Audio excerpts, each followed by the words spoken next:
এক দিনদার ব্যক্তিকে এক কাফির বাদশাহ বন্দি করেছিল। তিনি বললেন, বাদশাহের একটি বড় জাহাজ নদীতে আটকে গিয়েছিল। অনেক চেষ্টা করেও সেটাকে নদী থেকে বের করতে পারল না। জেলখানা থেকে সমস্ত কয়েদিকে ডেকে আনলো, যেন সবাই মিলে জাহাজটি বের করার চেষ্টা করে। 4000-এর মতো কয়েদি আপ্রাণ চেষ্টা করেও জাহাজকে সরাতে পারল না। তখন তারা বাদশাহের কাছে গিয়ে বললেন, জেলখানায় যেসব মুসলমান কয়েদি আছে ওদেরকে বলতে পারেন, হয়তো ওরা জাহাজ সরাতে পারবে। তবে শর্ত হচ্ছে, ওরা যে স্লোগান দেবে সেটা থেকে বাধা দেওয়া যাবে না।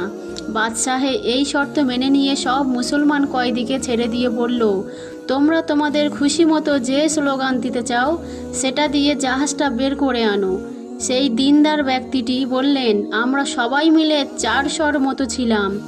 আমরা একসাথে নারাই তাকবীর স্লোগান দিলাম এবং এক আওয়াজে আল্লাহু আকবার বলে যখন জাহাজকে ধাক্কা দিলাম তখন জাহাজ নড়ে উঠল।